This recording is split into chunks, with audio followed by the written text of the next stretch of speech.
আসিয়া একটা চিৎকার দিয়া বলে, মালিক,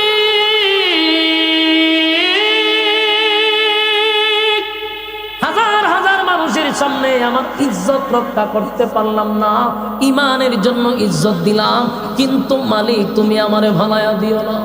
আপনি আমি কি এরকম অবস্থায় ঠিক থাকতে পারবো?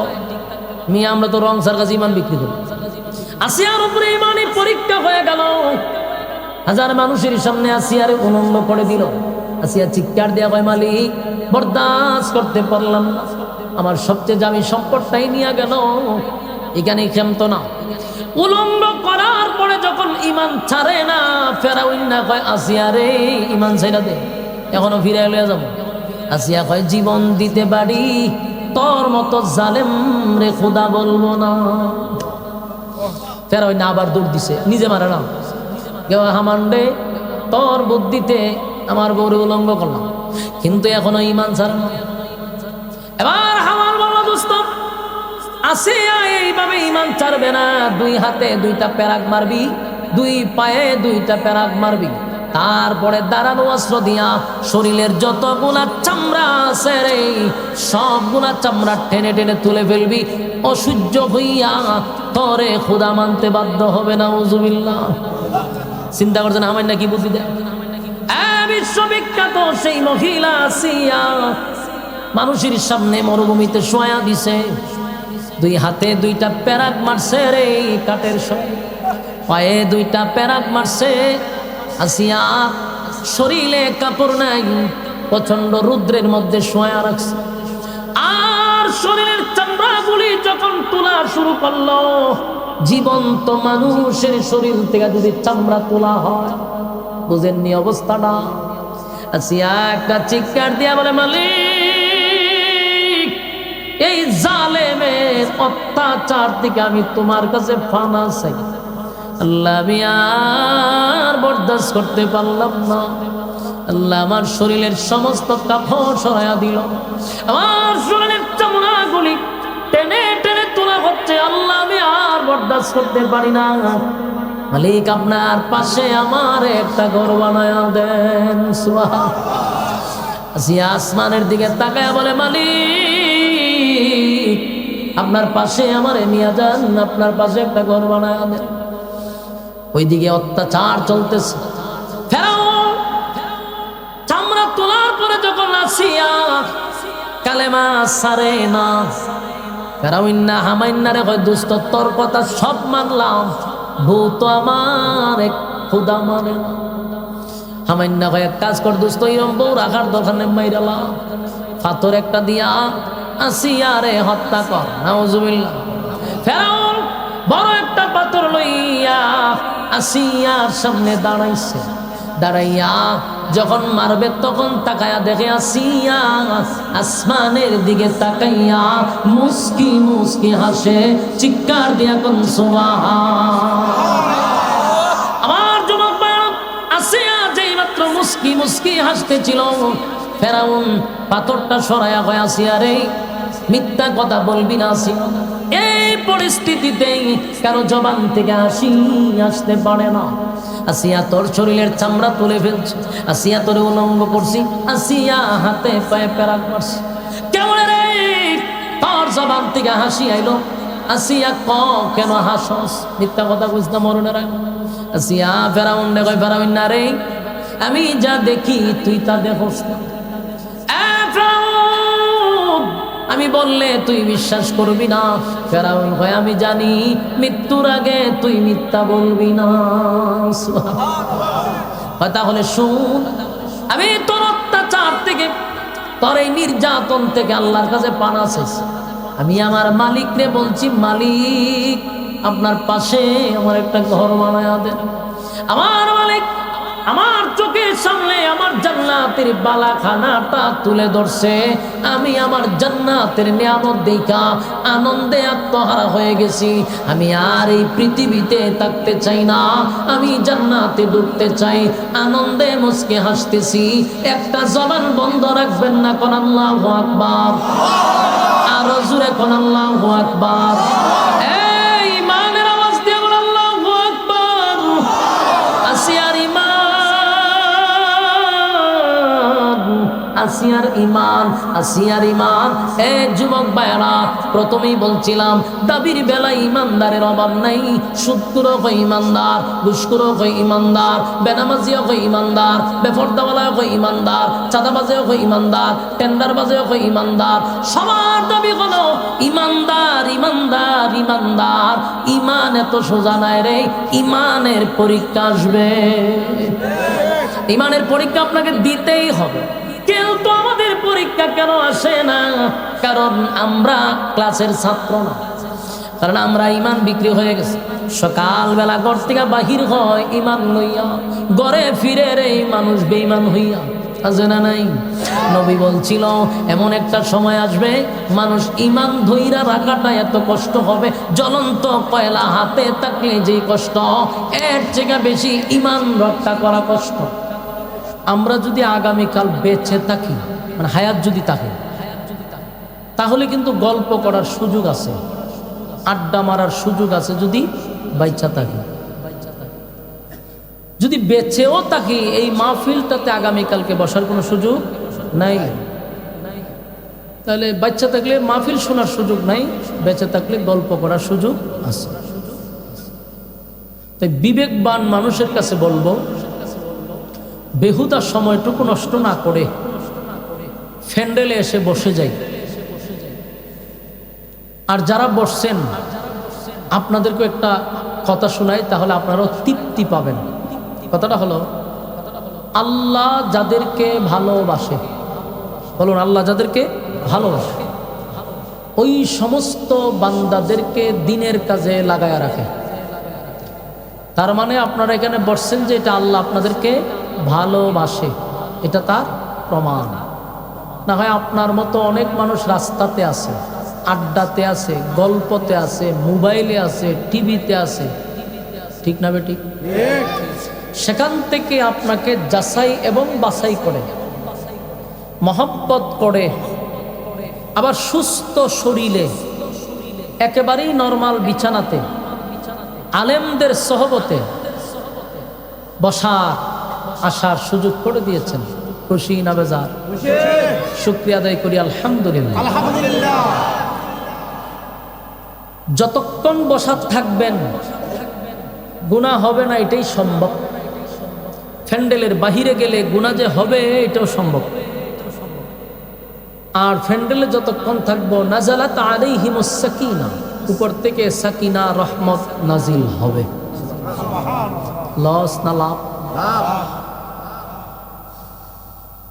আমরা এই দিকগুলা খেয়াল করে আপাতত গল্প বন্ধ করে ফ্যান্ডেলে চলে আসে। হবিগঞ্জ থেকে বক্তা, ঢাকার থেকে বক্তা আয়সা যদি ফ্যান্ডেলের এই অবস্থাটা দেখে বক্তাদের কথা বলার আর আগ্রহ আর উৎসাহ থাকে, মন ভেঙে যায়। কারণ এর থেকে শ্রোতা তো প্রত্যেক আমার নিজের এলাকাতেই তাহার কথা এর চেয়ে বেশি। আমি আসলাম কুমিল্লা, কোথায় হবিগঞ্জ, আরেক বক্তা আসলো ঢাকার থেকে, অথচ আপনারা যার যার গল্প নিয়ে ব্যস্ত। আল্লাহ আমাদের সবাইকে বুঝার, মানার, আমল করার তৌফিক দান করে দেন। ওই মাশাআল্লাহ ভালো হয়েছে। ওই খেটা আব্বাস যেন তাড়াতাড়ি যান, জানগা জানগা জানগা, কারণ এই ডাক দিলে সমস্যা, কথা যাতে না বলে। এখন আপনারা যারা বসছেন, দীর্ঘক্ষণ সময় আপনারা তাহেরপুর সাহেবের বয়ান শুনছেন, অনেক ক্লান্ত হয়ে গেছেন। এখন এই ক্লান্ত শরীর নিয়ে আপনারা মুনাজাত পর্যন্ত তাহার নিয়ত আসেনি। আর যিনি মুনাজাত করবে উনি কিন্তু আপনাদের এলাকার প্রসিদ্ধ একজন পীর সাহেব। আমার এই ভাই বাচ্চাটারে একটু বাড়িতে পাঠাই দেন চাচা। আমার জীবনের প্রথম দিক দিয়ে যখন আমি কুমিল্লা বয়ান করতাম, বিহার মন্ডল একটা জায়গা আছে না, এই বিহার মন্ডলের মাঠে আমার জীবনের প্রথম মিডিয়ার বয়ান ছিল। মানে এই মাঠেই একজনে ভিডিও করছিল আমার, আর এটা হয়তো বাংলাদেশে সরে গেছে। তো ওই বিহার মন্ডল মাহফিলে আমি যখন আসতাম তখন দেখতাম ওনার নাম থাকতো কুরাইশি সিদ্দিকী, হ্যাঁ, এই যে উনি। তো উনি বহুত আগের থেকে আপনাদের এলাকায় আসা যাওয়া করেন, বহুত বড় মানের একজন আলেমে দ্বীন, এবং জৈনপুরের এই সিলসিলা তো অনেকেই আছেন। তো আলহামদুলিল্লাহ উনি দোয়া করবে, তাহলে এই দোয়াটা তো আমরা শরিক যারা হইতে পারলাম না, তো কপাল পোড়া, মেহেরবানি করে আমরা ওনার দোয়া শরিক হব এই মর্মেও আমরা এখানে বসে যাই। তাহলে এখান থেকে কি বিহার মন্ডল খুব কাছে? তাই বিহার মন্ডলের মানুষ তো আমার পরিচিত মানুষ। এক সময় 2015-16 বহু প্রোগ্রাম করছি বিহার মন্ডল, তখন তোমার মিডিয়াতে কেউ চিনত না। যাক আলহামদুলিল্লাহ, আমি খুশি হয়েছি যে বিহার মন্ডল আপনার পাশে।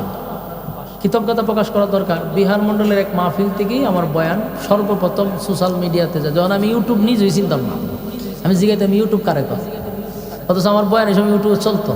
বহু পরে বুঝতে পারছি যে এটা একটা চ্যানেল। তখন তো সিএনজি টিএনজিতে যা প্রোগ্রাম করছি আপনাদের এলাকায়, তো আমি আপনাদের কাছে পরিচিত, এমন না যে নতুন। এই জন্য রাস্তাঘাটে আমরা ঘোরাফেরা না করি। আর কেমনে মানুষ হইতো, গতকালকে না করছি 1 কিলোমিটার আগে, ওই এখানে করে গেছি, তো গতকাল তুমি নিলেছি আমার বয়ান। ঘটনাটা হয়েছে এই জায়গায়, গতকালকের যারা শ্রোতা আছেন তার হুজুরে তো কালকে আমরা ওয়াজ করে গেছি, 1 কিলোমিটার দূরত্ব, এই কারণে দরবারটা লাগছে আরো বেশি। ছিলেন মাশাআল্লাহ, তো ওখানে শ্রোতা হয়ে পড়ছে আবার। আচ্ছা যাই হোক, এখন কি আপনারা শেষ পর্যন্ত আছেন? ইনশাআল্লাহ, আল্লাহ কবুল করবেন। আমি আপনাদের সামনে সূরা কাহফের শেষ অংশটুকু তেলাওয়াত করছি। এখান থেকে এরা উঠাই দেন, এটা মাঝখানে আপনার সামনে আসেন, আসেন একটু সামনে আসেন, আপনি তারা উঠাই দেন। আপনি না ওই এর পিছনেরটা উঠান। কথা বললে তো আমার ডিস্টার্ব হয়ে যায়, আমি সবচেয়ে বিরক্ত হই কেউ কথা বললে। মেহরবানি করে কথা বললে সমস্যা, আলোচনার মোট নষ্ট হয়ে যায়। সূরা কাহফ এর শেষ অংশটুকু তেলাওয়াত করছি। এই আয়াতগুলিকে সামনে রেখে আমি যতক্ষণ কথা বলবো কোরআন থেকেই কথা বলবো ইনশাআল্লাহ। আবার একজন প্রসিদ্ধ বক্তা আমার পাশে বসা, যদিও সমবয়স কিন্তু আমার বহু আগের বক্তা উনি। কথা বুঝতেছেন তো? একজন বক্তা যদি পাকুয়াস পাশে থাকে তাহলে আলোচনাটা একটু সুবিধা মতো করতে হবে, ঠিক না ঠিক? আর আলোচনাটাও এইভাবেই করতে হবে, বিজ্ঞ লোক বসা থাকে। তো আসুন সূরা কাহফ এর শেষ অংশ। এই আয়াতগুলিতে আল্লাহ 2টা শর্ত দিছে এবং একটা সুসংবাদ আমাদেরকে শোনাইছে। বলুন শর্ত কয়টা? সুসংবাদ এই জিনিসগুলো আমাদের মাথায় রাখতে হবে। শর্ত 2টা, সুসংবাদ একটা। এই শর্তগুলো আমরা শুনবো পরে, আগে শুনুন সুসংবাদ। সুসংবাদ শুনলে শর্তের প্রতি আপনাদের আগ্রহ তৈরি হবে। সুসংবাদটা হলো কানাত লাহুম জান্নাতুল ফিরদাউসি নুজুলা। আল্লাহ বলেন আমি 8টা জান্নাতের মধ্যে সবচেয়ে ভিআইপি যে একটা জান্নাত, ওই জান্নাতের মেহমান বানাবো যারা 2 শর্ত পালন করবে। সুবহানাল্লাহ আসেনি? সুবহানাল্লাহ। তাহলে আপনি চিন্তা করেন সুসংবাদটা কি পরিমাণ সুসংবাদ। মুমিন যারা, যাদের ভিতরে ঈমান আছে, একমাত্র তারাই সবচেয়ে বেশি খুশি হবে। কারণ 8টা জান্নাত আছে আমরা সবাই জানি, কিন্তু 8টা জান্নাতের মধ্যে ভিআইপি একটা জান্নাত হলো জান্নাতুল ফেরদাউস। এই ফেরদাউসের মেহমান বানাবে 2 গুণে গুণান্বিত যারা। তাহলে আমরা এই 2 গুণে গুণান্বিত যদি হই তাহলে আমাদেরকে আল্লাহ মেহমান বানাবে। পানি দি ঠান্ডা।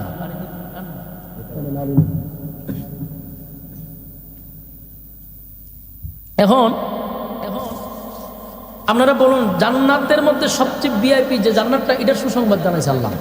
এখন আমরা সেই 2টা শর্ত পালন করা কতটুকু গুরুত্ব আমাদের জন্য। আমরা যদি জান্নাতের ভিতরে যাইতে চাই তাহলে 2টা শর্ত মানতে হবে। শর্তটা আমি একটু পরে বলি। এখন আসুন, আগে আপনাদের কাছ থেকে আমি জানতে চাই, আমরা সবাই কই যাইতে চাই? জান্নাতে যেতে চাই না? এখানে কি একটা লোক আছে যে বলবে হুজুর আমি জান্নাতে যাইতে চাই না? প্রত্যেকটা মানুষের দাবি হলো আমি জান্নাত চাই। নামাজ পড়লে পড়ুক, না পড়লে নাই। রোজা রাখলে রাখুক, না রাখলে নাই। সুদ খাক, ঘুষ খাক, দুর্নীতি করুক, ছাদাবাজি করুক, আর টেন্ডারবাজি করুক, কিন্তু জিগাইলে কইব যে আমি জান্নাতে যাইতাম চাই। ঠিক না বেটি? হিন্দুরেও যদি আমরা জিগান মরার পরে কই যাইতাম, স্বর্গে যাইতাম চাই, তাহলে সেও কই যাইতে চায় না, নরকে যেতে চায় না। এরও একটা দাবি আছে জান্নাত। তারা আমরা তো মুসলমান দাবি করি আমরা তো জান্নাত চাই। মানে আমার প্রশ্ন হলো জান্নাতে তো সবাই যাইতে চাই, জান্নাতটা কি কারো মামুর বাড়ি? শ্বশুর বাড়ি যে কইলি পাওয়া যাইব। জান্নাতে যেতে গেলে অবশ্যই শর্ত মানতে হবে, কারণ জান্নাতে সবাই যেতে চায়, কিন্তু শর্ত আছে, বিনা শর্তে আল্লাহ জান্নাত দিবে না। তাহলে 2 গুণে গুণান্বিত যারা হবে সুতরাং তারাই যাবে জান্নাতে। তাহলে আমাদের আজকের আলোচ্য বিষয়টা অত্যন্ত গুরুত্বপূর্ণ এবং মনোযোগ সহকারে শ্রবণ করতে হবে। এই 2 গুণে গুণান্বিত হইলেই আল্লাহ আমাদেরকে জান্নাত দিবে, তাও ছোটখাটো জান্নাত না, সবচেয়ে ভিআইপি জান্নাত। এখন আসলে শর্তটা, প্রথম শর্ত হলো ইন্নাল্লাযীনা আমানু। 1 নম্বর শর্ত হলো ঈমান। 1 নম্বর শর্ত কি? ঈমান। 2 নম্বর হলো ওয়ামিলুস সালিহাত, নেক আমল। 2 নম্বর শর্ত কি? নেক আমল। 1 নম্বর শর্ত ঈমান, 2 নম্বর নেক আমল। এতটুকু পর্যন্ত শোনার পরে আপনারা মনে মনে সবাই খুশি যে মাশাআল্লাহ আমরা সকলেই ঈমানদার, সকলেই নেক আমল করি, এখন শুধু জান্নাতটা আল্লাহ দেলায়, তেলি হয়ে গেছে, ঠিক না? কত সহজ। ঈমান নিজের আপনি আমি সবাই আমরা ঈমানদার, তাহলে 1 শর্ত মাইনা লিছি, নেক আমল করি। এই যে মাহফিলও বলছেন এটাও নেক আমল, তাহলে তখন খালি জান্নাতটা যাওয়ার বাকি, ঠিক না? এত সহজ জান্নাতে যাওয়া, ঠিক না? খুব সহজ, কারণ মামুর বাড়ি তো আবদার করলেই পাওয়া যায়। আর যতটা সহজ মনে করতেছি আমরা, বিষয়টা এত সহজ না। আসুন এখন ঈমানের ব্যাখ্যা শুরু করি। ব্যাখ্যা দিলে দেখবেন এখানে অনেক ছাড়াই হয়ে যাবে, তখন আশা ছাইড়ে দিবেন। কতটা কঠিন এখন ব্যাখ্যা শুনলে বুঝতে পারবেন। সবাই তো নিজের দাবি করি ঈমানদার, ঠিক না? দাবির বেলায় সবাই ঈমানদার, কিন্তু আমি বারবার বলতেছি কথাটার মাঝখানে যে দাবির বেলা শব্দটা কিন্তু দাবি আনছে, কাজের বেলা না। কারণ আমরা কাজের বেলা ঈমানদার না, আমরা দাবির বেলা ঈমানদার। এ যাবৎ যত মানুষকে আপনি জিজ্ঞাসা করবেন, কেউ কি নিজের বেঈমান দাবি করবে না? সবাই নিজের ঈমানদার দাবি করে। তোমার কথা কইেন আমার সাথে। আপনি যে কোনো মানুষটা জিগান, সে নিজেকে বেঈমান বলবে না, বলবে আমি ঈমানদার, ঠিক না বেটি? আপনাদের এই এলাকাতে বেনামাজি আসেনি যে ঈদের নামাজও পড়ে না? ঈদের নামাজ পড়ে এমন লোক আছে? তার মানে ঈদের নামাজটাও পড়ে না, মানে কি এর জীবন নামাজই পড়ে না? তাহলে এমন লোককে আপনি নিজে জিজ্ঞাসা করে দেখতেন যে তুই তো ঈদের নামাজও পড়স না, আর তোর মতো বেনামাজি আমাদের এলাকা তো নাই, তো তোর ঈমান আসেনি?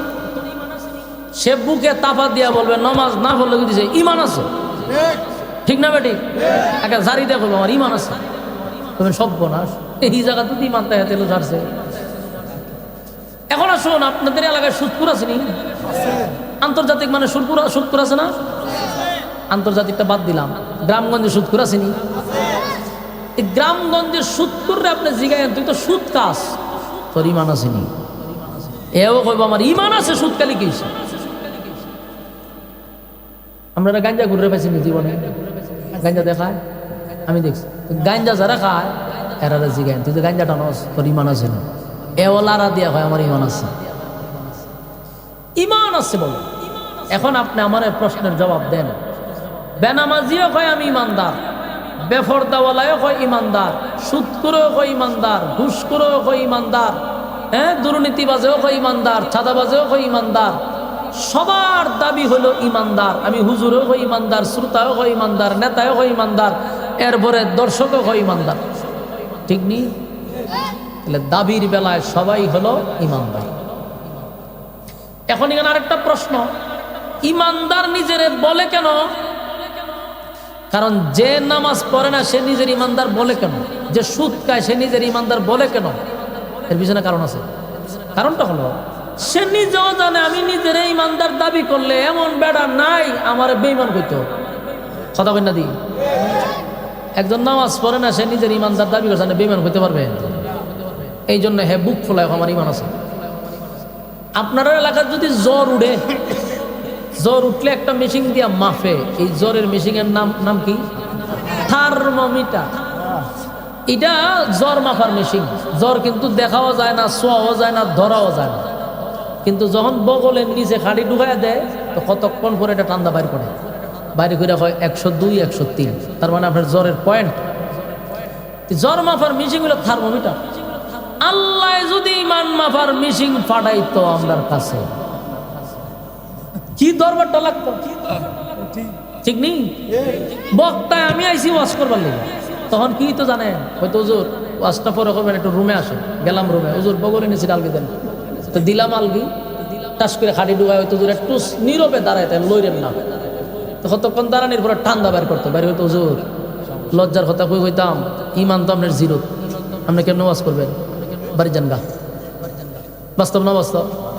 ফিরসা পাইছে মনে করেন মুড়ি করতো, বড় ফিরসা হয়তো হুজুর মুড়ি তো ওমো আপনার কাছে, আপনার সাথে দোয়া তো শরীর কমো, বগলে নিয়েছি আলগি দেন, ফিরসাপরে আলগি দিয়া খাটি ডুবাই দিছে, ঠান্ডা বাইর করে দেয়, ইমান জিরো, হুজুর মান সম্মানলে তাড়াতাড়ি যাই নালে বেজিত হইবেন, ঠিক নেই?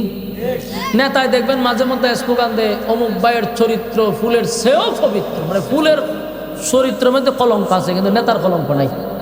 ইমন একজন নিষ্পাপ নেতা যখন একার হয়, এমনি যে আত্মুলছি এমনি খালি ডুবাই দিব, ডুবাই সুযোগ খালি থাকবে, ঠান্ডা বাইর করে দেখবো যে ইমানের বাতি লাল বাতি জ্বলতেছে, বলো এই নেতারে আর কেউ মানবো? তাহলে আল্লাহ যদি থার্মোমিটার দিত, তাহলে এদেশের নেতারাও ধরা খাইতো, এদেশের বক্তাও ধরা খাইতো, ফিরও ধরা খাইতো, এদেশের শ্রোতাও ধরা খাইতো, সব ধরা খাই বইত। তখন আর নিজের কেউ ইমানদার হইতে গেলে 50 বার চিন্তা করবো যে থার্মোমিটার নিয়ে ঢুকাই দেয়, ঠিক না বেটি?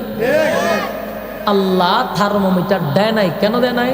বন্দা তোর প্রতি আমি রহম করছি, কারণ আমি তোর সম্মান আর মর্যাদা স্নেহের চাদর দিয়া ঘুরে রাখছি, তুই যতই আহাম কুহাম খরচ, আমি তোর মান সম্মান মানুষের সামনে নষ্ট করি না, এই জন্য তোর সুযোগও দিছি শুধরানোর জন্য, শুধরানোর জন্য তোর সুযোগ দিলাম, তাই থার্মোমিটার দিছি না।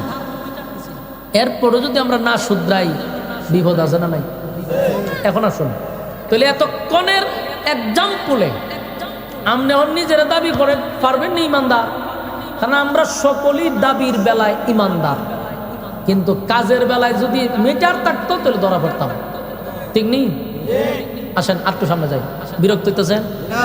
কিছু করার নাই, আমার ওয়াজ শুনতে গেলে আপনাকে ভূমিকা শুনতে হবে, ভূমিকা না শুনলে আপনি সামনের আলোচনা যেতে পারতেন না, কারণ প্রথম ফাউন্ডেশন যদি শক্ত না হয় তাহলে সামনের আলোচনা কিছুই বুঝবেন না। আপনি আগে চিন্তা করেন যে সাবজেক্টটা কোন দিকে যায়, এই ভূমিকাতে মনোযোগ দিয়ে শুনতে হইবে। এখন দেখেন ইমান দাবির বেলায় সবাই আমরা ইমানদার, কিন্তু আমরা কাজের বেলায় যে কতটা দুর্বল দেখেন। বর্তমান এই সময়ে 5 টাকার কাছে আমরা ইমান বিক্রি করি, একটা রং সাকাওয়াইলে আমরা ইমান বিক্রি করে দিই, ঠিক নেই? কেমনে? এই যে আইছে নির্বাচন, নির্বাচনের মৌসুম আছে না, প্রত্যেকটা শাস্ত্র লেগে দেয় এখন দোকানের লোক থাকে, চতুর্দিক দিয়ে দেখবেন রাতের 12টা পর্যন্ত মানুষ গড়গড় গড়গড় করতেছে, কারণ নির্বাচনের একটা হুমজমি আইছে। তো মাগরিবের ভোর থেকে দেখবেন শাস্ত্র লুকে বড়া থাকে, হঠাৎ করে দেখবেন আটকাইছে গুরু মার্কা ফাটতি আয়া সবাই এইভাবে হাত দিয়া সালাম আলকি দিছে, সবাই উত্তর দিয়া, তারপরে বলে আপনারা সবাই ভালো আছেন? জি ভালো আছে। তখন গিয়া হলো যে এরা সবাই তোমরা রং চা খাওয়াও, গুরু মার্কায় হয়ে গেছে রং চা খাওয়াই, তো জনমের খাওয়ানি খাওয়াইছে। তো যাওয়ার সময় হয় আপনারা আমার একটু দেখেন, ভোট দিবেন তো ইনশাল্লাহ? সবাই জি ভোট আপনারই দেবো, টেনশন করার কোনো কারণ নাই। তো নেতায় তো চলে গেল রে ভাই, কিন্তু যারা চা খাইছে এরা কি গেছে? না এরা বসে রয়েছে। কিছুক্ষণ পরে আবার আইসে মনে করেন মহিষ মার্কা চিনছেন তো, আয়া জিগাইতেছে সবাই কেমন আছেন? ভালো। জিগাইছে দোকানদার আগে খিতা খাওয়াইছে, বলে রং চা খাওয়াইছে, ওতে দুধ চাতে। এখন বইসে সবাই দুধ চা খাওয়াইছে, আবার জিগাইতেছে বুট কারে দিবেন? বুট আপনারই দিব। ওমা আগে না তোরা রং চা খাই হয়েছে, বুট দিবি গুরু রে, অন্দি বসলে দেলায়। বৈশ মার্কা খুশি বাড়িতে গেছে, কিছুক্ষণ পরাইছে ছাগল মার্কা, আয়া জিগাইছে আগে কি খাওয়াইছে? রং গেছে, দুধ গেছে, কত কফি খাওয়াইছে কফি। ছাগলে জিগায় বুট কারে দিবেন? বুট আপনারই দিব। প্রশ্ন হলো বুট কয়টা দিছে? কয়জন? এই চরিত্রের মানুষ আসেনি? এই 3 জনটা তো ওয়াদা দিছে, কিন্তু বুটের আগের দিন আবার 500 টাকার কাছে বিক্রি আরেকজনের কাছে। বাস্তব না বাস্তব? তাহলে নিজের আমরা ইমানদার দাবি করি, আমাদের ইমান এই 5 টাকার রং সার কাছে বিক্রি করি কেন? যারে ওয়াদা দিচ্ছেন তো দিয়ে দেন। আপনি হেরে আশা দিয়ে বুট দিবেন আরেকজন, এটা একটা চরম পর্যায়ের মুনাফিকি। আপনার তো ইমানের সন্দেহ আছে আপনার। এই জন্য এই খাসলত পরিবর্তন করতে হবে। আপনাদের কারণে নেতারা নষ্ট হয়। নেতারা নষ্ট না, নষ্ট আমরা করি। আমরা আগে ইচ্ছা মতো নেতারা তে খাই, এরপরে নেতারা খাউন না বানাই। প্রত্যেকটা নেতার আগে খাওয়ায়, এরপরে এরা জনমের মতো খায়, এমন খাওয়া খায় 16 বছর পর্যন্ত খাইছে। এই যে আপনার এই ক্যান্টনমেন্ট থেকে ব্রাহ্মণবাড়িয়া পর্যন্ত যে রাস্তাটা গেছে পৃথিবীর ইতিহাসে এমন রাস্তা আর কোন জায়গাতে আছে কিনা আমার সন্দেহ আছে। মাগমা এই রাস্তা দিয়ে আইলে পরে গাড়িয়ে কথা কওয়া শুরু করে দেয়। হ্যাঁ, সর্বনাশ। আপনারা বিষয়টা আমরা যাই না, খালি ব্রাহ্মণবাড়িয়া পর্যন্ত যাই না, জীবনে আমরা 7 মিনিটে যাবো না। আমরা যাই 3 ঘন্টা 4 ঘন্টা সময় লাগাই আমরা এই রাস্তাটা দাম লাগাই। জায়গায় জায়গায় গাড়ি একবার উঁচু উঁচু উন্নয়ন, নিচে নামে উন্নয়ন, আবার সাইডে যায় উন্নয়ন, এদিকে গেলে উন্নয়ন। ওরে বাপরে বাপ, 16 বছর তো উন্নয়ন গেল করে, খালি সাবা উন্নয়ন করছে। সারা পৃথিবীর মধ্যে এই রাস্তা দেখলে তুই বুঝতে লাগবে মানুষ এই দেশটা আমেরিকা পর্যন্ত হইতে গেছে না। কারণ এক রাস্তার মধ্যে পুকুর থাকে, রাস্তার মধ্যে সুইমিং পুল থাকে, রাস্তার মধ্যে খাল থাকে, বিল থাকে, এত কিছু একটা রাস্তার মধ্যে থাকলে এই রাস্তা দেখার জন্য তো ইউরোপ কান্ট্রির থেকে মানুষ আসবে। বাস্তব না বাস্তব? কত বৈচিত্র্য এই রাস্তার মধ্যে পাওয়া যায়। সর্বনাশ, দেখার জন্য মানুষ আসবে, একই জায়গাতে আপনি সব পাইতেছেন। তো এইরকম বুলি কেন দিছে? উন্নয়ন করব, কিন্তু জনগণের সব কিছু নিয়ে 16 বছরে রাস্তাঘাটের কিচ্ছু হইল না। আবারও এরকমই হবে যদি আপনার এখন থেকে যদি সচেতন না হন। আমরা খাবো না, কাউরে দিব না। যদি তোরে বিনা বুট বিনা টাকায় বুট দেয়, তুই জনগণের কাজ করবি, তোর দিয়ে খাইতাম না। আর যদি খাইয়া অভ্যাস করেন তো বেচারা কিতা করছো, বেচারা তোরে খাওয়াইতাছি পরে খাম, এমন খাওয়াই খা যে ডেলিভারির রোগী হইলে পরে রাস্তাত মারা যাবে, তো হসপিটাল নিতে না। বাস্তব বলছি না? অবস্থা সারাটা জীবন আমরা কপালটাই গেল এরকম ভাবে, আমরা জীবনে সুখ আসবে না। আর আমার বক্তব্য হলো, সুখ কখন আসবে? এই প্রজন্মের কাছে বুড়া গুলারে দিয়ে আর কাজ হবে না। এখনকার প্রজন্মের হাতে, যুবকদের হাতে দেশ তুলে দেন, এই দেশ উন্নত হবে। বুড়া খাবাস দিয়ে দেশ উন্নত হবে না। এখন বসাইছেন না, আবার এতগুলা রক্তের বিনিময়ে বসাইছেন না, সব বুড়া খাটাস গুলা বসে, অপদার্থ গুলা দায়িত্ব নিছে। কোনো ফায়দা হয়েছে দেশে? কোনো ফায়দা হয়েছে? 16 বছর একজনে জ্বালাইছে, মাইনা নিলাম। ওখান কি আপনারা আরামে আছেন নি? না, আমরা সুখ শান্তিতে আছি। আমরা নিজের নিরাপত্তা নিয়ে এখন আমরা চিন্তিত আছি। রাস্তা দিয়ে মানুষ গুলি করে মাইরা না, রাস্তাঘাটে খুন খারাপি হচ্ছে, ওপেন মানুষকে মারতেছে, গুলি করে হত্যা করতেছে, ঘরের ভিতরে মানুষ মারতেছে। এই গোটা 1-1.5 বছরে যেই পরিমাণ খুন হয়েছে, আপনি টান দেয়া দেখেন না যে কোন জায়গা পর্যন্ত আমরা গেছি। এই জন্য আগামীর যুবক ভাইদেরকে বলছি, দ্বিতীয়বার বাংলাদেশ স্বাধীন কোনো বুড়া খাটাসে করছে না, দ্বিতীয়বার স্বাধীন যুবকরা করছে, যুবকরা। আগামীর দেশ যুবকদের হাতে দেশ, এই দেশ উন্নত হবে। এই সমস্ত টেম্পার প্ল্যান্স লুট দিয়া কাজ হবে না। এরা শুধু আমাদেরকে আশার বাণী শোনায়, কিন্তু এরা নিজের একটু নিরাপত্তা নেই। আল্লাহ হেফাজত করুক। সম্মানিত শুধু এই জন্য বারবার বলছি, ইমান বিক্রি করবেন না, 5 টাকার রংসার কাছে ইমান বিক্রি করবেন না। আল্লাহ বলেন 2টা গুণে গুণান্বিত হইলে আমি জান্নাত দিব। তো আপনি ইমান দিয়ে বিক্রি করে লাইলেন, তার জান্নাত দেবেন কেন? আমি আপনি জান্নাত পাবো তো ভাই 2টার বিনিময়ে, এর মধ্যে একটা কি? ইমান। ইমানের কারণেই যদি আমি জান্নাত পাই, তাহলে দুনিয়ার সব কিছু আমি ত্যাগ করতে পারি, ইমান ত্যাগ করতে পারি না। দুনিয়ার সব দিতে পারি, ইমান দিতে পারি না। জীবন দিতে পারি, ইমান দিতে পারি না। ইমানের ক্ষেত্রে কোনো আপোষ নাই। রাজি আছি ইনশাআল্লাহ? আমার ইমান রক্ষা করার জন্য যদি দল ছাড়তে হয় দল ছাড়বো, নেতা ছাড়তে হয় নেতা ছাড়বো, কিন্তু ইমান বিক্রি করতে আমি রাজি না। সম্মানিত শুধু আজকে সমাজে এমন একটা অবস্থা হয়েছে যে আল্লাহর বিরুদ্ধে আল্লাহরে গালি দিলেও দলের নেতারা ওই গালিবাজের পক্ষে যায়, কিন্তু আল্লাহর পক্ষে যায় না। অথচ দেশটা হলো 96% মুসলমানের দেশ। কিন্তু সান্ধু, তোমরা বুঝার দরকার, এদেশের মানুষ যদিও তোমাদের উপরে কথা বলে না, কারণ তোমরা সন্ত্রাস যে কোনো সময় মানুষকে হত্যা করবা, কিন্তু সময় মতো যুবকরা তোমাদেরকে লাল কার্ড দেখাবে। কারণ এটা যে কোনো দল হোক, ইসলামের বিরুদ্ধে গেছো, যুবকরা লাল কার্ড দেখাবে। ঠিক না বেটি? এমনি তুমি যে কোনো দল করো, সমস্যা কি? কিন্তু তুমি ইসলামের বিরুদ্ধে যাবা কেন? ইসলামের বিরুদ্ধে যে যাবে তার সাথে কোনো আপোষ চলে না। রাজি আছেন?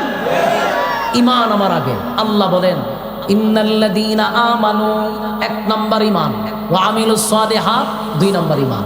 তাহলে বলুন 1 নাম্বার আমাদের সম্পদ কি? এখন আসুন, ইমান যে আমরা আনবো কার মতো? এই আমরার মতো রং চাকাও ইমান নেই না। না, এটাও আল্লাহ বলে দিছে। ইমান কিরকম করবেন, ইমান কার মতো আনবেন আল্লাহ বলে দিছে। আল্লাহ বলেন আমিনু কামা আমানান নাস। আল্লাহ রাব্বুল আলামিন বলেন আমিনু কামা আমানান নাস, ঈমান আনো ওই মানুষদের মতো। চিন্তা করেন, ঈমান কিন্তু আমরার মতো হইছে না, কইছে ঈমান আনো ওই মানুষদের মতো। আমিনু কামা আমানান নাস, ঈমান আনো ওই মানুষদের মতো যারা অতীতে ঈমান এনে ঈমানের পরীক্ষায় উত্তীর্ণ হয়েছে। আমিনু কামা আমানান নাসের ব্যাখ্যা তাফসীর কারকরা বলেন আব্দুল্লাহ বিন তামির হতে পারে। আমিনু কামা আমানান নাসের ব্যাখ্যা ফেরাউনের বউ আসিয়া হতে পারে। আমিনু কামা আমানান নাসের ব্যাখ্যা সাহাবায়ে কেরাম হতে পারে, কারণ তারা ঈমানের পরীক্ষায় উত্তীর্ণ হয়েছে। ঈমানের পরীক্ষায় তারা ফার্স্ট ডিভিশনে পাস করছে। আমার যুবক ভাইরা, আমরা শুধু নিজেদেরকে ঈমানদার দাবি করি রে, কিন্তু আমাদের ঈমানের থার্মোমিটার দিয়া মাপা হলে ঈমানের কৌটায় লাল বাতি জ্বলবে, ঠিক না বেটি? আমার যুবক ভাইরা, আল্লাহ বলেন ঈমান আনো ওই মানুষদের মতো যারা ঈমান আনছে, ঈমানের পরীক্ষা দিছে। আরেকটা কথা ইয়াদ রাখবেন, প্রত্যেকটা মানুষের উপরে ঈমানি পরীক্ষা হবে। মানুষের উপরে পরীক্ষা হবে, এতে কোনো সন্দেহ নাই। আল্লাহ প্রত্যেকটা মানুষকে পরীক্ষা করবে। আপনারা কি বিশ্বাস করেন? আল্লাহ নিজে বলেন ওয়ালা নাবলুওয়ান্নাকুম বিশাইইন মিনাল খাউফি ওয়াল জু'i ওয়া নাকসিম মিনাল আমওয়ালি ওয়াল আনফুসি ওয়াস সামারাত ওয়াবাশশিরিস সাবিরিন।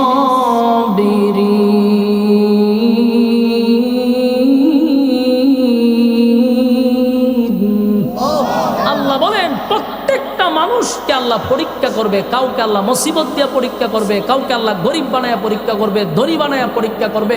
বিভিন্ন ভাবে আপনাকে আল্লাহ পরীক্ষা করতে পারে। কিন্তু প্রশ্ন হলো পরীক্ষা কার জন্য? যে ক্লাসের ছাত্র তার জন্য। আপনি যদি ক্লাসে ভর্তি না হন আপনার পরীক্ষা হইব, কথা হয় না। আপনি তো আগে ইমানদার হইতে হইব, ইমানদার হইলেন না আপনার পরীক্ষা হইতো। এই জন্য আমিনু কামা আমানান নাস, ইমানদারের উপরে ঈমান এই পরীক্ষা হবে, এতে কোনো সন্দেহ নাই। তবে আমরা যদি ইমানদার হই তাহলে অপেক্ষা করবেন, আমার মালিক বিনা পরীক্ষায় কিন্তু জান্নাত দিবে না, জান্নাত দিবে না। জান্নাত মামুর বাড়ি না, জান্নাত শ্বশুর বাড়ি না। যদি পরীক্ষায় ফার্স্ট ডিভিশনে পাস করতে পারো, ওয়াদা দিছে কানাত লাহুম জান্নাতুল ফিরদাউসি নুজুলা। আল্লাহ রাব্বুল আলামিন বলেন ঈমান দিব রে, ঈমানের বিনিময়ে আমি জান্নাত দিব, নেক আমলের বিনিময়ে জান্নাত দিব। তবে ঈমানদার যাই না রাইকো, ঈমানদারের উপরে ঈমানি পরীক্ষা হয়। আমিনু কামা আমানান নাস আব্দুল্লাহ বিন তামির হতে পারে, ফেরাউনের বউ আসিয়া হতে পারে। চিন্তা করেন, ফেরাউন ছিল আন্তর্জাতিক মানের একটা কাফের, এত বড় একটা জালেম। জালেমের ঘরে সংসার করে যদি আসিয়া পৃথিবীর বিখ্যাত 4 জন মহিলার মধ্যে একজন, সুবহান, 4 জন মহিলা আছে পৃথিবীর বিখ্যাত শ্রেষ্ঠ মহিলার মধ্যে আসিয়া একজন। বলুন তো দেখি আসিয়ার জামাই কে ছিল? ফেরাউন। গোবিন্দপুরের বাইরা, এই এলাকার নাম কি? গোবিন্দপুর। গোবিন্দপুরের মা বোনদের উদ্দেশ্য করে বলছি, মা বোনেরা, ফেরাউনের ঘরে সংসার করে যদি আসিয়া জান্নাত পায়, ফেরাউনের ঘরে সংসার করে যদি আসিয়া দুনিয়াতেই জান্নাত দেখতে পায়, ফেরাউনের স্ত্রী হইয়া যদি আসিয়া পৃথিবীর 4 জন মহিলার মধ্যে একজন হতে পারে, গোবিন্দপুরের মা বোনেরা, আপনার স্বামী কিন্তু ফেরাউনের থেকে খারাপ না। ফেরাউনের চেয়ে খারাপ? আপনারা কি ফেরাউনের চেয়ে খারাপ? না, ফেরাউনের চেয়ে খারাপ কেউ না। ফেরাউনের ঘরে তাইকা যদি আসিয়া ইমানের পরীক্ষায় ফার্স্ট ডিভিশনে পাস করতে পারে, আপনার স্বামী কিন্তু এতটা খারাপ নয়, ফেরাউনের মতো খারাপ নয়। ফেরাউন এমন একটা নিকৃষ্ট লোক ছিল যে মানুষকে সে প্যারাক মারত, এই জন্য এর নাম ফেরাক ফেরাউন। মানুষে কি করতো? প্যারাক মারতো। ফেরাক বুঝুননি? লুয়া মেরে দিত, কাঠের সাথে মেরে দিছে প্যারাক। ফেরাউন মানুষকে প্যারাক মারত। এই ফেরাউনের গলে তাইকে আসিয়া ইমানের পরীক্ষায় দিয়া ফার্স্ট ডিভিশন পাইছে। ফেরাউন একদিন তার ঘরের দাসীরে হত্যা কইরা, দাসীর বাচ্চা কাচ্চারে হত্যা কইরা বউয়ের কাছে গিয়া বুক ফুলায় বলতেছে, আসিয়া রে, আমাদের ঘরের কাজের মহিলাটারে আমি হত্যা করছি। আসিয়া কয় কেন? সে আমারে খুদা মানে না। আসিয়া কয় তোর মতো জালেম রে খুদা তো আমিও মানি না। আপনারা কিতা কইবেন এখন? আমার যুবক ভাইয়েরা, ফেরাউনের সান্দি গরম হয়ে গেছে। আমি হইলাম খুদা, তুমি হইলা খুদি। খুদার বউ কিতা হয়? খুদি হয়। রে আসিয়া, আমি যদি খুদা হই, তুমি হইবা খুদি। এখন খুদা দাবি করি, তুমি যদি আমার খুদাই না মানো, খুদি বা কেমনে? আসিয়া কয়, এত বড় জালেমকে কোনোদিন খুদা মানলেও আমি মানতে রাজি না। ফেরাউন স্পষ্ট শোন, তোর আমি আগেও মানি নাই, এখনো মানি না। আমি মূসার আল্লাহর উপরে ঈমান আনছি, মূসারে নবী হিসাবে মাইনা নিছি। ফেরাউন না হয় খাইরা লিছে, আমার ঘর তাইকা, আমার খাইয়া, আমার ফইরা, আমারে খুদা মানে না। দৌড়াইতে দৌড়াইতে ফেরাউন না গেছে বন্ধুর কাছে। আরেকটা কথা ইয়াদ রাখবেন, পৃথিবীতে যত নেতা আছে, নেতারা কিন্তু এত খারাপ না, কিন্তু সবচেয়ে বড় বদমাইশ হইল গিয়ে ওই সাইমসাডি। এটা জানেন না আপনারা? নেতার সাথে যেটি থাকে এটাই সবচেয়ে বড় বদমাস। নেতা এত খারাপ না। এন দেখবেন যত শয়তানি করে সব সাইমসাডি করে, ঠিক না বেটি? এটা কেমনে বুঝছি জানেননি? আমার এক এলাকাতে একটা মাদ্রাসা দিয়েছি, এটা তো জানেন মনে অনেকে। তো মাদ্রাসার যখন আমার বিশাল কাবজা বইছিল, প্রায় 1 মাস পর্যন্ত আন্দোলনে যে আমার মাদ্রাসা করতে দিবে না, তো মাহফিলও করতে দিবে না। তখন আমি যখন এসপি সাহেবের কাছে গেলাম, গিয়ে বললাম যে স্যার, সমস্যা কোন জায়গায়? তা আপনার এলাকার মন্ত্রী আমাকে নিষেধ করছে, মাহফিল যেন করতে না দিই। আমি বললাম না, মন্ত্রী এতটা খারাপ না, যদিও যে কোনো একটা দলের আছে, কিন্তু এত খারাপ না। আমি বললাম যে এটা আমার দেখতে। পরে খবর লিয়া দেখলাম যে মন্ত্রী ব্যাপারে জানেই না, মন্ত্রীর সাথে যারা থাকে সাইম ফোন দিয়ে বলছে মন্ত্রী বলছে মাহফিল করতে দেওয়া যাবে না। তখন হইলাম রে, মন্ত্রী তো আসলে অত খারাপ ছিল না, এই যে সাথের লোকগুলা। এই জন্য ফেরাউনের সাথেও একটা বন্ধু ছিল, বন্ধুটার নাম হলো হামান। হামাইন্নার কাছে দৌড়াইয়া গেছে, কি আগে দুস্থ ঘটনা করছে, বলে কি আমার বউ আমার খুদা মানে না। ফেরাউন্নার বন্ধু হামাইন্না সব্যনা, সেটা মারাত্মক অপরাধ। খুদার বউ যদি খুদিয়ে, খুদার বউ যদি খুদা তোমার না মানে, দেশের মধ্যে মানবো কেমনে? অপরাধ, অপরাধ। এখন তুই যদি কোনো শাসন করতে, তোর বউরে তুই কর, তুই পরামর্শ নিতে হামাইন্নার কাছে, হামাইন্না কি বালা বুদ্ধি দিব? হামাইন্না কত বিশাল অপরাধ। বলে কি অপরাধ? বলে তোমার বউরে শাস্তি দিতেই হবে। কি শাস্তি দিব? বলে 1000 মানুষের সামনে তোমার স্ত্রীকে উলঙ্গ করে দিতে হবে। না উজবে, দেখছেন নি কত বড় বদমাইশ? হ্যাঁ, বাদশার বউরে কয় উলঙ্গ করতো। ফেরাউন না কয় এটা একবার বুদ্ধিটা খারাপ না, আবার এটা সমর্থন করছে, বুদ্ধি বলে খারাপ না। ফেরাউন দৌড়ায় গেছে আসিয়ার কাছে। আসিয়া, আমি হইলাম খোদা, দেশের প্রতিটা নাগরিক আমারে খোদা মানে, তুমি আমার বউ হইয়া খোদা মানো না। তোমার শাস্তি হলো তোমার ইজ্জত নষ্ট করা। আসিয়া কয় এটা তোর বন্ধু আমাইন্যায় বুদ্ধি দিছে? বলো হ। তুই তো সারা জীবন হামাইন্যার বুদ্ধিতেই চলছস, নিজের স্ত্রীর ইজ্জতটাও বুঝলি না। কিছুক্ষণের ভিতরে আসিয়াকে গ্রেপ্তার করলো, জনসম্মুখে না বিশাল মানুষের এরিয়ার ভিতরে ঢুকাইছে। আফসোস, ফেরাউনের বউ আসিয়া, বাদশার বউ, বিশ্ব সুন্দরী আসিয়া, হাজার হাজার মানুষের সামনে আসিয়ারে উলঙ্গ করছে। নাউজুবিল্লাহ। আসিয়া একটা চিৎকার দিয়া বলে,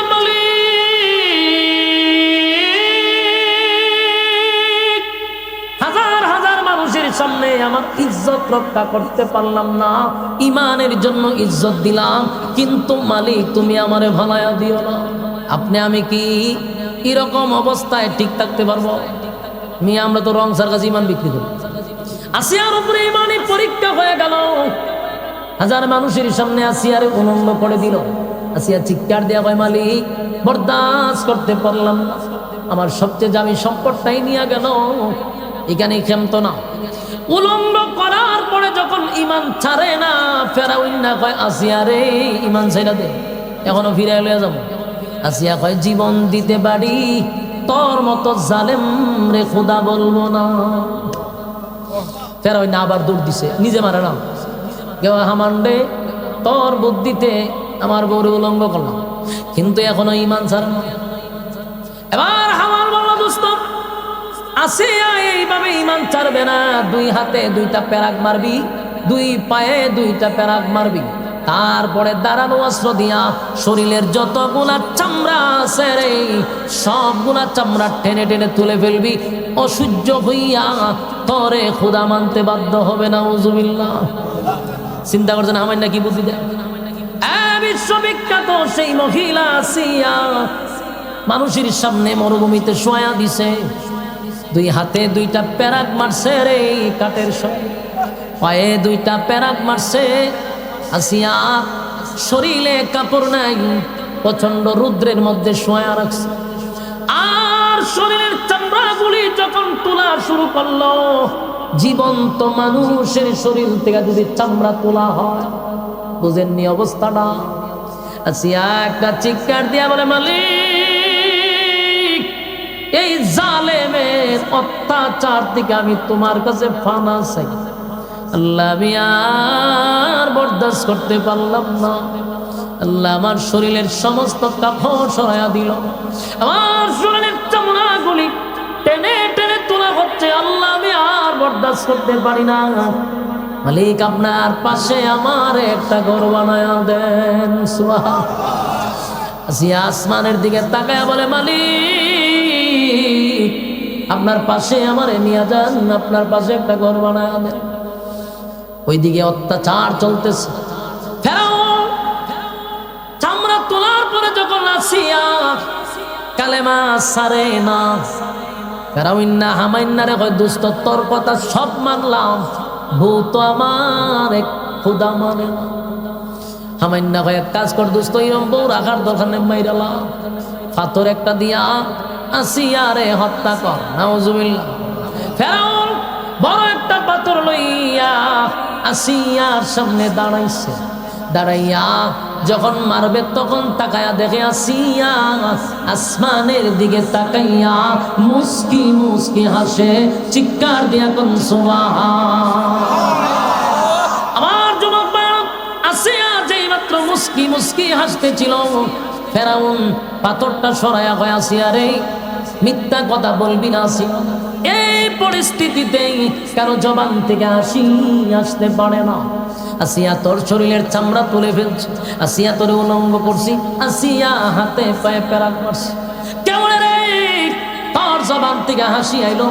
আসিয়া কেন হাসস? মিথ্যা কথা বুঝতে মরণে রাখ। আসিয়া ফেরাউন রে কয়, ফেরাউন না রে, আমি যা দেখি তুই তা দেখোস না। আমি বললে তুই বিশ্বাস করবি না। ফেরাউন কয়, আমি জানি মৃত্যুর আগে তুই মিথ্যা বলবি না। তাহলে শুন, আমি তোর অত্যাচার থেকে, তোর এই নির্যাতন থেকে আল্লাহর কাছে পানা চাইছি। আমি আমার মালিকরে বলছি, মালিক আপনার পাশে আমার একটা ঘর বানায়া দেন। আমার মালিক আমার চোখের সামনে আমার জান্নাতের বালাখানাটা তুলে ধরছে, আমি আমার জান্নাতের নিয়ামত দেখা আনন্দে আত্মহারা হয়ে গেছি। আমি আর এই পৃথিবীতে থাকতে চাই না, আমি জান্নাতে ঢুকতে চাই। আনন্দে মুস্কে হাসতেছি, একটা জবান বন্ধ রাখবেন না। কোন আল্লাহু আকবার, আরো জোরে কোন আল্লাহু আকবার। এই ইমানের আওয়াজ দিয়ে বল আল্লাহু আকবার। আসিয়ার ইমান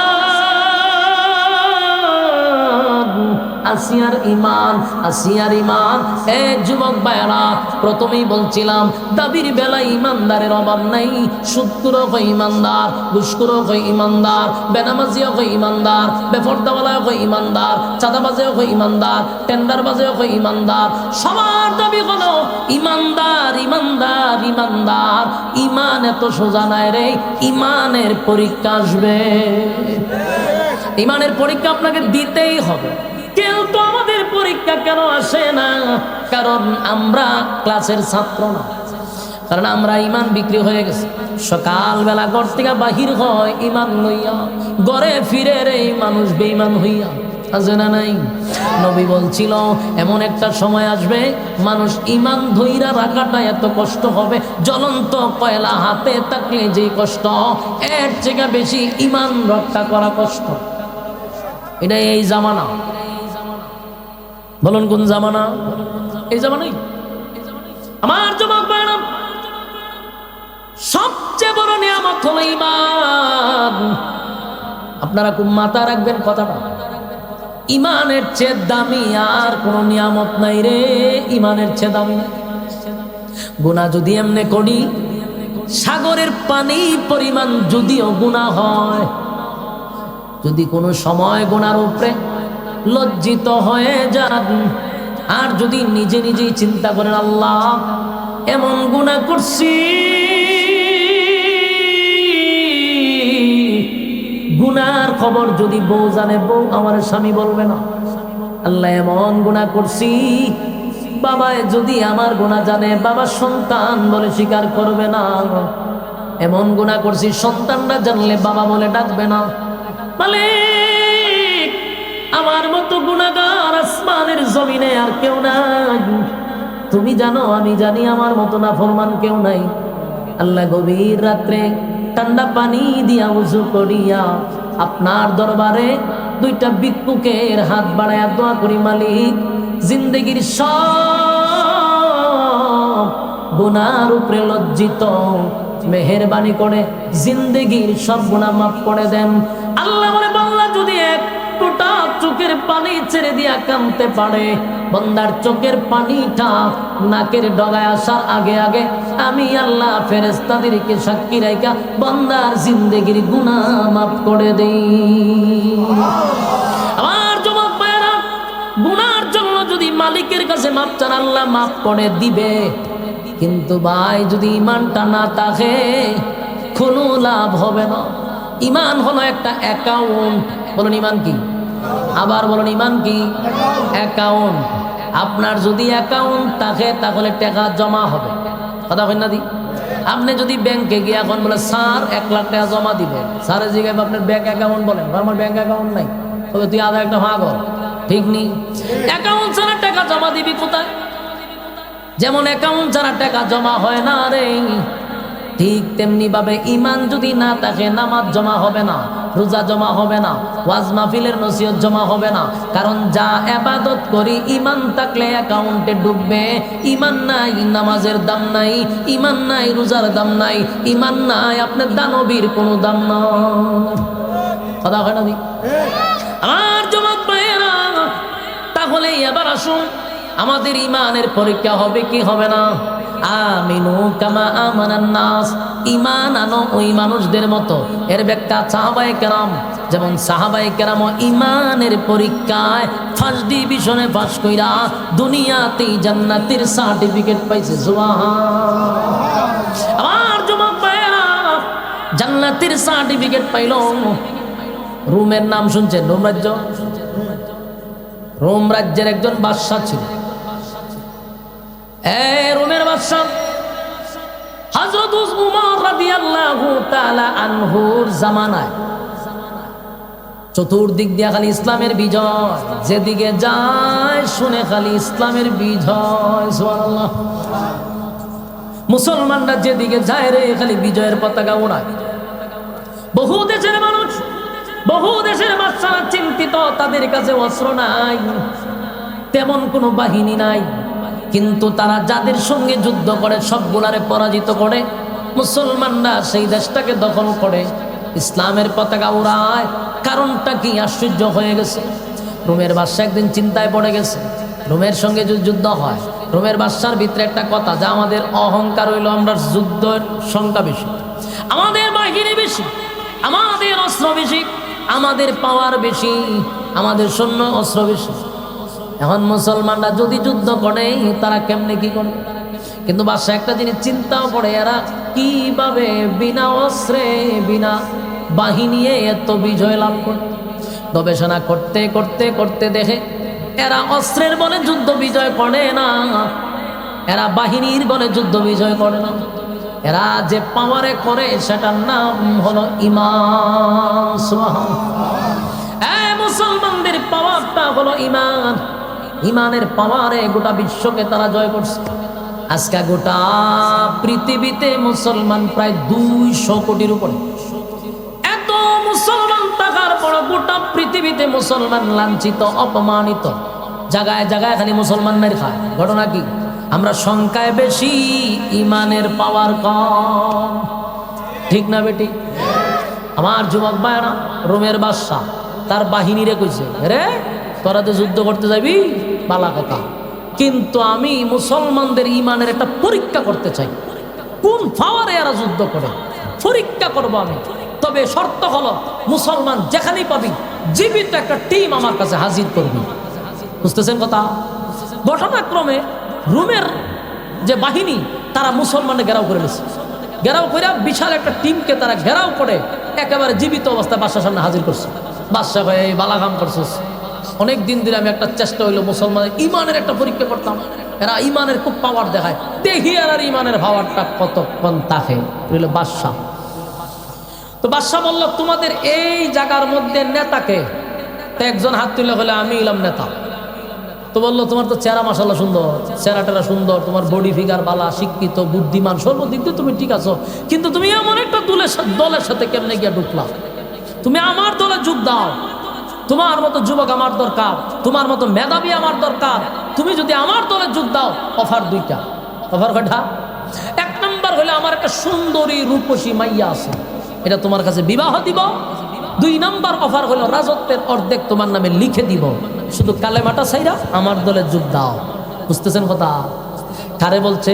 নবীর সাহাবীকে বলছে, আমাদের মতো ঈমান না, নবীর সাহাবী। ওই সাহাবী এতগুলা মানুষের সামনে এত পাওয়ারফুল বাদশাকে বলল, এই রোমের কুত্তা, তোর রাজত্ব আর তোর মেয়ের কারণে কি আমার ঈমান বিক্রি করবো রে? সুবহানাল্লাহ, আল্লাহু আকবার। এরার ছিল ঈমানের পাওয়ার। বাদশারে তার রাজ্যের ভিতরে থেকে রোমের কুত্তা বইলা সম্বোধন করছে, তোর মতো কুকুরের কথায় আমার ঈমান বিক্রি করবো না। বাদশার ইজ্জতে লাগছে, শরম পাইছে। বাদশায় কোনো কিছু মাথায় নাই, ঠান্ডা মাথায় চলে গেছে। জ্ঞানী মানুষ তো। পরের দিন হইল এই সবগুলার লকাবে ঢুকা, সব লোকাবে ঢুকাইছে। আর আব্দুল্লাহ ইবনে হুজাফা এই সাহাবীরে আলাদা একটা লকাবে ঢুকাইছে। ঢুকাই একটা নর্তকী বাড়া করছে। নর্তকী বুঝুননি? বুঝুন না? গান গায়, নাচে, নাচেও গানও গায়, এটা হয় নর্তকী। আরেক নর্তকী আছেন না আমরা দেশ, সংসদে গিয়ে নাচতো, গান গাইতো, এইরম নর্তকী, হিডো নর্তকী আছেন। পরে কেমনে কেমনে গেছে সংসদ গিয়ে সেই গানও ফাটাইয়া ফুটাই লেছে সব মন্ত্রীরারে। ঠিক নি? আমরা বাংলাদেশে আমাদের নাটক চলছে ভালো, নর্তকীও জায়গা, সংসদও ঠিক নি, মাঝখানে হিরো আলমও জায়গা। এও কম জ্বালানি জ্বালাইছে না, বাপরে বাপ, বাপরে বাপ, এর অত্যাচারে অতিষ্ঠ গেছি আমরা। এও জায়গা সংসদ, এটা একটা তামাশা হয়েছে বাংলাদেশটা মধ্যে, যে মন চাই ওই। আচ্ছা যাক, তো নর্তকী এটা সাজাইয়া গুমুর মুগুর লাগাইয়া ফাটাই দিছে লকাবের ভিতরে, মানে আব্দুল্লাহ বিন হুজাফা যে লকাবটার ভিতরে, জেলখানার ভিতরে। কইছে, তুই নাচতে নাচতে এমন অঙ্গভঙ্গি করবি, এই অঙ্গভঙ্গি দিকে যেন তোমার প্রতি সে আকৃষ্ট হয়। কারণ একটা মানুষকে ধ্বংস করতে গেলে এত সহজে করা যায় না। একজন আলেমকে যদি আপনি মানুষের কাছে হেউ করতে চান, আপনি স্বাভাবিকভাবে পারবেন না। যদি পারতে হয় তাহলে একজন নারী কেলেঙ্কারি লাগাই দিতে হবে। লাগাই দিলে কি হয়? মানুষের মন থেকে দ্রুত সরে যায়। দেখছেন না, কত 16 বছর আলেমদেরকে বিভিন্নভাবে এই নারী কেলেঙ্কারি দিয়েও মানুষের কাছ থেকে দূরে সরাইতে চাইছিল, পারছে? পারে নাই। তো এই আব্দুল্লাহ বিন হুজাফার কাছে নারী পাঠাই দিছে। এই মহিলা গিয়া তো নর্তকী নাচতেছে, ডান্স তো পাকলো, ডান্স ইচ্ছা মতো দিছে, নাচতে নাচতে নাচতে নাচতে সেতে একেবারে নাচতে নাচতে ভেদা হয়ে গেছে গা, শেষে বেউস হয়ে পড়েছে। ডাক্তার ধরে পাঠায় বলে নাচবার লেগে তুইলা দি ঘুমাস, ঘটনা কি তা? হ্যাঁ ঘুমাস কা দেখে না, এটা ঘুমাইছে, এটা বেউস হয়ে যায়, মাথার টানি টেনে নিলে সজাগ করছে, ঘটনা কি তা? তুই বেউস হিসেব করে 5-7 তারিখে বাসা আমার কই পাঠাইছে? আমি তো বহু নাচা নাচছি, কিন্তু এরকম জায়গার তো আমি জীবনে গেছি না। বলে কি? বলে এটা কি মানুষ না জিন্নাত? আমি যে এত অঙ্গভঙ্গি করলাম, এত নাচতাম, নাচতে নাচতে আমি বেউস, কিন্তু আমার ভাই একবার চাইলো না। সুবহানাল্লাহ। আমার কিছু বাংলা জুড়ে কইবে চাইছেও না। চিন্তা করছেন নি? আমরা হইলে তো হুজুর মানুষ আর বড় হিসাবিও কবে আল্লাহ তো যে একবার সাউন যাতে ছায়াতেই একবার উঠতে চাইছে, এইভাবে নাচতা যে একবার ছায়া কইলা মানে না, আল্লাহ বলছে একবার সাউন্ড যায়, দ্বিতীয়বার সাউন্ড যেত না। এই যে চোখ দিছে হে আর চোখ ফিরাও, না এখন ফিরালে 2বার হয়ে যাবো গা, ঠিক না বেটি? ঘটনা হয়েছে এটা। কিন্তু নবীর সাহাবী এই যত অঙ্গভঙ্গি করলো কোনো কাম হইল না। বাদশাহ হই জায়গা তো ফিল মারলাম, এটা তো হবে না, ঠিক আছে। পরের পদক্ষেপ হইল সব এই লখাবে, খানাও দিবা না পানিও দিবা না। চিন্তা করছেন? খানাও দিবা না পানিও দিবা। 1 দিন 2 দিন না খায় তখন যা ওই কথা কই না দি রোজা রাখেন না আপনারা? হ্যাঁ, ইফতারের আগ মুহূর্তে গিয়ে একটু বেশি কথা বললেন কারোর সাথে। হ্যাঁ, ইফতারের আগে দিয়ে কথা বল জানি রোজাদারের সাথে, ঠিক আছে। প্লেট দিয়ে বাইরে মাথা ভাড়া লিছে, আমরা এলাকা প্লেট দিয়ে বাড়ি মেরে মাথা ভাড়াই লিছে। পরে দরবার মানুষ জমে কিতিছে, আরে ইফতারের সময় তোমরা লেগেছে জবরা মানুষ খাইলি তো চাই একটা আরেকটা। মা বেটা রোজা দা গুসা কিতা, বাপরে বাপ, কথাই কখন দেন কেন? ওই যে ফেটে কি দাইলে গুসা, তো একদিনে যদি না খাইলে আমাদের এত গুসা হয়। চিন্তা করেন আব্দুল্লাহ বিন হুযাফাকে 1 সপ্তাহ পানিটাও দিছে না। যখন তো 1 সপ্তাহ না খাইলে আপনি কথা কইতে পারবেন, বসতে পারবেন, দাঁড়াইতে পারবেন? পেটের কিদা এমন অবস্থা হইল, পানিও দেয় না, খাবারও দেয় না, মাটির সাথে মিশে গেছে। পেট আর পিঠ এক জায়গায় লেগে গেছে। হায় রে, দুর্বল হইতে হইতে একেবারে বিছানায় শুয়ে গেছে, কথাও বাহির হয় না, কঙ্কাল হয়ে গেছে। বাদশা ডাক্তার পাঠাইছে, দেখ বাঁচবো না মরবো। ডাক্তার কয় স্যার যদি আজকের ভিতরে খাবার না দেন রোগী মারা যাবে। বাদশা কয় দিলে কাজ কর, খাবার দে। খাবার দিল, একটা প্লেটে শুকরের মাংস আর একটা মদ। হালাল না হারাম? হ্যাঁ, হারাম খাবার নিয়ে দিছে, এই যে তোমার খানা খাও। আমরা হইলে ফতুয়ার তো অভাব নাই, আমরা তার কি আছে? আমরা হইলাম হইলে জান বাঁচানো, বলুন জান বাঁচানো তো ফরজ বড় না ইয়ে বড়? আমার এখন জান বাঁচানি ফরজ। শুকরের মাংস তো এটা আমার লাগে জায়েজ না, কিন্তু অহন জায়েজ। কেন? আমি মরণাপন্ন, কথা কই না দি। মানুষ যখন মইরা জায়গা ফেটের কিতা তখন কিছু খাইয়া বাসাটা হইলো তোমার জন্য জায়েজ আছে, এতটুকুই জায়েজ। তো উনি তো এই জায়েজের দলিল দিয়ে খাইতে পারতো। উনি তো কথা বলতে পারে না, বসতে পারে না, কিন্তু যেই বলছে এটা শুকরের মাংস, এটা মদ, খালি হতাটা কইছে, লাভ দিয়া কইতেছে খাবার নিবি না, লাথি মেরে মুখে ফালাই দিবি। আল্লাহু আকবার কইতেন না? 1 সপ্তাহ যে ব্যক্তি কথাই মুখ দিয়ে আসে না, লড়তে পারে না, বসতে পারে না, খাবার যেই মাত্র বলছে এটা হারাম, যে হারাম খাবার তোর বাদশার মুখে ছুঁড়ে ফালাবো, খানা খাবো না, সরাই এন থেকে। ডাক্তার সর্বনাশ সর্বনাশ, আমার তেজ দি কমছে না। গেছে বাদশার কাছে গিয়ে স্যার লক্ষণ খুব খারাপ। বলে কি? কথাও কইতে পারে না, বইতে পারে না, লড়তে পারে না, কিন্তু খাবার যেই মাত্র বলছি এটা শুকরের মাংস, যদি আপনি থাকতেন তো কপালের সারি ভেঙে নিল আপনি। বাদশা ঘটনা কি? বলে ঘটনা আমিও নিজে বুঝতেছি না, দেখলাম যে শৈল সেদবেদ নাই, কিন্তু যেই মাত্র হারাম কইছি লাভটা উঠছে, ওদের ভাবার আছে। বাদশা এই জায়গা তো ফেল মারলাম, সমস্যা তো সব জায়গায়। বাদশা আবার বলে এক কাজ কর, মেরে তো দেবো গা, সবগুলারে লকআপ থেকে বাইর কর, সবগুলারে লকআপ থেকে বাইর করছে। কিন্তু আব্দুল্লাহ বিন হুযাফা হাঁটতে পারে না, দাঁড়াইতে পারে না, কারণ 1 সপ্তাহ কি নাই, খানা নাই, পানি নাই, দুর্বল। 2 জন মানুষের কাঁধে বর কইরা বাদশার সামনে দাঁড় করাইছে। বাদশা তাকায়া দেখে রে বুকের হাড্ডি সহ বাহির হয়ে গেছে, শরীরটার মধ্যে কিছু নাই। বাদশা তাকায়া বলে আব্দুল্লাহ কত সুন্দর একটা অফার দিছিলাম, মানলা না। আমি আমার মেয়েটারে তোমার কাছে বিবাহ দিতে চাইছিলাম, বিবাহ করলা না। রাজত্বের অর্ধেক দিতে চাইছিলাম, নিলা না। উল্টা আমারে অপমান করলা। এখন বুঝো মজা কত। আব্দুল্লাহ বিন হুযাফা বলে, এ রোমের বাদশা, সাবধান, আবারও বলছি, এই রাজত্বের জন্য ঈমান নষ্ট করব না।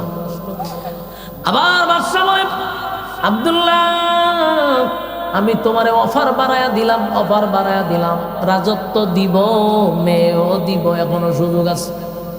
আব্দুল্লাহ ডাক দিয়া বলে, এ বাদশা শোন, আমিও চাই, আমি কম নিব কেন, আমিও বেশি নিতে চাই। কি নিতে চাই? এ বাদশা, আমি বেশি নিতে চাই, বেশি নিতে চাই, কম নিব কেন, আমি কম নিব কেন? তুই আমারে অফার দিলি, রাজত্ব দিবি, তোর মেয়ে দিবি, আর আমার আল্লাহও আমারে অফার দিছে, দুইটা গুণে গুণান্বিত হইয়া কবরে আসলে আমার মালিক সর্বনিম্ন এই পৃথিবীর 10টা পৃথিবী জান্নাত দিবে। এ বাদশা তুই আমারে রাজত্বের অর্ধেক দিবি, রাজত্বের পুরাটাই দিবি, তোর মেয়েটারে আমার কাছে বিবাহ দিবি, কিন্তু শোন, তুই আমারে অফার দিস, আর আমার আল্লাহ আমারে অফার দিয়া রাখছে 2 গুণে গুণান্বিত হইয়া আমি যদি কবরে যাই, সর্বনিম্ন যে জান্নাতটা দিবে এটা এই পৃথিবীর থেকে 10 পৃথিবীর সমান। আমি তোর প্রস্তাবে রাজি হইলে তোর মাইয়া বিবাহ দিবি, এই রাজত্বের সবচেয়ে সুন্দরী রূপসী মেয়ে, তোর মেয়েটারে আমার কাছে বিবাহ দিবি, তুই অফার দিছস। আমার আল্লাহ বলছে, ঈমান লইয়া যদি কবরে যাই, সর্বনিম্ন বউ দিবে 72টা। প্রথম বউয়ের দিকে তাকাইয়া 40 দিন চলে যাবে। সুবহানাল্লাহ কি বারিক দিয়া হবে? মুরব্বী সুবহানাল্লাহ হয়, কিন্তু ফুলা বানে হয় না। মেজাজটা কেমন গরম হয়, বেটা বউ ভাইবি 72টা, সুবহানাল্লাহ কস্তাকা। এক বউয়ের দিকে তাকাইয়া কতদিন গেছে? পৃথিবীর যত সুন্দরী হোক, সারা পৃথিবীর 1 নাম্বার সুন্দরী সামনে না দিলে সর্বোচ্চ 1-2 মিনিট সাউন্ড দিতে পারে। কথা ঠিক নেই, এরপরে চাইতে মন চাইব পুরিটা ফালদা আর মতো লাগে না, ঠিক নেই। কিন্তু জান্নাতে যে চাইবেন আপনি, 40 দিন যাইব, আপনার দিশ ফিরাইতো না, ফিসতে একজনের টেক্কা দিব, দেব কি দাও চাইলেন যে ফিসত আরো রয়েছে 72টার মধ্যে 71টা ফিসনে রয়েছে, আমি যদি একটার পয়সা জীবন সে তখন কে উসাইব, কথা তো ঠিক, আরো তো 71টা রয়েছে, তো তুই হর আরেকটার পয়সা আবার দেবো 40 দিন। সুবহানাল্লাহ। আব্দুল্লাহ বিন হুযাফা বলে, তোর মাইয়া দিবি একটা, রাজত্ব দিবি একটা, আর আমার আল্লাহ যে অর্ডার দিয়ে রাখছে, আমার আল্লাহ তো অফার দিয়ে রাখছে, আমি তো সেই অফারে কাজ করতেছি। সুবহানাল্লাহ। আমার যুবক ভাইরা, আমিনু কামা আমানান নাস, ঈমান আনো ওই মানুষদের মতো। বাদশা এখানে চিন্তায় পড়ে গেছে, আমি যতই চেষ্টা করি আমি ফেল, সে পাস, কিন্তু আমার তো বাসন লাগবে, কারণ বাসা তো শরম পাইলে চলতো না। বাসা এক কাজ করো, বিশাল ডেক্সির মধ্যে তেল গরম করো, বিশাল ডেক্সির মধ্যে তেল গরম করা শুরু করছে। আমরা মাছ ভাজি করি না, তেল একেবারে টক টক এরকম টকবগে গরম, তেল গরম করছে। গরম করে আব্দুল্লাহ বিন হুযাফার সামনে একজন সাহাবীর দইরা ফালাই দিছে তেলের মধ্যে, জ্বলন্ত তৈলের মধ্যে ফালাই দিছে। সাথে সাথে সাথে সাথে হাড্ডির থেকে মাংসটা আলাদা হয়ে গেছে। কি বুঝলেন? উপস্থিত সাহাবীদের সামনে দইরা দইরা নিয়ে ফালাইতেছে। এরপরে বাদশা বলে, এই আব্দুল্লাহ বিন হুযাফা, আমার ব্যাপারে এখনো রাজি হবি না? বলে না। তারপরে বলল, তারে ধর। আব্দুল্লাহ বিন হুযাফারে হাতে পায়ে বেঁধে এবার বাদশার সিদ্ধান্ত নিল তারে তৈলের মধ্যে ছেড়ে দিবে। আব্দুল্লাহ বিন হুযাফা কোনো বাধা নাই, ওনারে এখন তৈলের সামনে দাঁড় করাইছে। এবার আব্দুল্লাহ বিন হুযাফাকে তেলের মধ্যে বাজি করবে, হত্যা করবে। আব্দুল্লাহ বিন হুযাফা তৈলের সামনে দাঁড়াইয়া,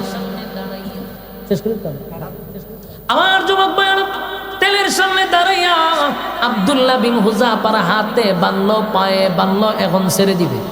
আব্দুল্লাহ বিন হুযাফা তেলের সামনে গিয়া চোখের পানি ছাইরা কান্না শুরু করছে। বাদশাহ দৌড় মাইরে আইছে আব্দুল্লাহর কাছে আইছে বল, হ্যাঁ কান্দস কা? বাদশাহ মনে করছে আমার অফার এখন গ্যারাজি হয়েছে। আব্দুল্লাহ সাবধান, কান্নার প্রয়োজন লাগি। আমি প্রথমেই অফার দিছিলাম মেয়ে আর রাজত্ব, মানচত না, কিন্তু এখন কাপুরুষের মতো আগুনের সামনে দাঁড়াইয়া কেন কান্দস? কান্নার কোনো প্রয়োজন নাই, কান্নার কোনো প্রয়োজন নাই। আমার এখনো অফার ঠিক আছে, এখনো আমি মেয়ে দিব, এখনো রাজত্ব দিব। আব্দুল্লাহ বিন হুযাফা ডাক দিয়া কয়, বাদশা রে, মুসলমান মরণের জন্য কোনোদিন কান্দে না, মৃত্যুর জন্য মুসলমান কান্দে না। আমি আমার মৃত্যুর ভয়ে কান্দি না, তাহলে কান্দ কেন? বলে কান্দি আমার বয়সটা কম, এই বয়সে আমার মালিকের জন্য আমি কি করলাম, আমি আমার মালিকের জন্য কি করতে পারলাম? আজকে বুঝি একবারই আগুনে জাপ দিয়া জীবনটা দিয়া দিব। আমার মালিক যদি আমার 100 বার জীবনটা ফিরাইয়া দিত, 100 বার আমি আগুনে জাপ দিতাম। বাদশা কয় সেরালে জাগার মা না, তারে আর আগুনে ফুরানো যাবে না। কেন? এখন যদি আমি তারে আগুনে ফালাই, আমি হেরে যাব, সে জিতে যাবে। জ্ঞানী তো আমরা দেশের মতো মাথা মোড়া বাদশা না, তো আমরা দেশের মতো মাথা মোড়া না, আর জ্ঞান আছে। সব জায়গা মানুষ হেরেও জিতে যায় অনেক সময়, ঠিক নেই? বাদশা কইল যে না, এখন যদি তাকে আমি তৈলে ফালাইয়া দিই, সে জিতে যাবে, আমি হেরে যাব। আমি তারে মারতে চাই একবার, সে মরতে চায় 100 বার। সুবহানাল্লাহ। না, আমি মারতে চাই একবার, সে মরতে চায় 100 বার। এরা তো মারা যাবে না। কিন্তু এখন এখান থেকে সারুম কেমনে বাসা, তো একটা ইজ্জত আছে না, সম্মান আছে না। হঠাৎ করে ছেড়ে দেন যে না, তখন বলে একটা শর্ত যদি তুমি মানো, আমি তোমারে ওয়াদা দিলাম মৃত্যুদণ্ড দিব না, সেটা দিব। আব্দুল্লাহ বিন হুযাফা জিকে কি শর্ত? তুমি তোমার 2টা টুর দিয়া আমার কপালে একটা সুমা দিবা। সুবহানাল্লাহ জানি। বাদশা কয় আমার কপালে একটা সুমা দিলে তোমার ছেড়ে দিব। কিন্তু আব্দুল্লাহ বিন হুযাফা কয় আমিও সুমা দিতে পারি, শর্ত আছে। সুবহানাল্লাহ কই। চিন্তা করছেন, বেচারারে কইতেছে মৃত্যুতে বাঁচাই দিব, কয় আমারও শর্ত আছে বাঁচাইবার আগে। আমরা হইলে কইলাম হইলে ভাই তোর কোন জায়গা সুমা দিতে দিব, জায়গায় হোক আর বেজায়গায় হোক, ঠিক না বেটি? আমার আগে বাঁচা। কিন্তু সাহাবী তো মরবার আগে কয় আগে আমার শর্ত মানের বড় সুমা দিব। বাদশা এটাও না শুনিয়েছে, আমি তোমার ছেড়ে দিতে চাই একটা সুমার শর্তে, তুমি আবার শর্ত লাগাও। বলা হয় শর্ত আছে। কি শর্ত?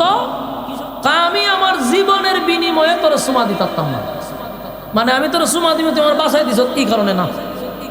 বলে কেন সুমা দিবি? বলে আমি সুমা দিতে পারি, আমার নবীর সাহাবীদেরকে যদি তুমি লকাপ থেকে ছেড়ে দাও, এদের মুক্তির জন্য আমি তোমার কপালে সুমা দিতে পারি।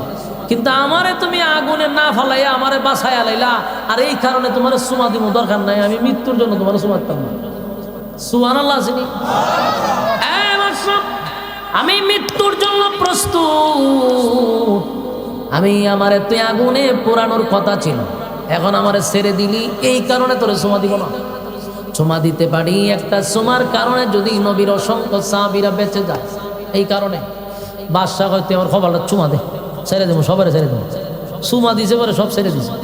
বাদশা কয় আমি বুঝতে পারছি মুসলমানরা কেন গোটা পৃথিবী রাজত্ব করতেছে, তাদের ইমানের এত পাওয়ার, এই পাওয়ার যদি বাস্তব হয় গোটা পৃথিবী ধ্বংস হয়ে যাবে। সুবহানাল্লাহ।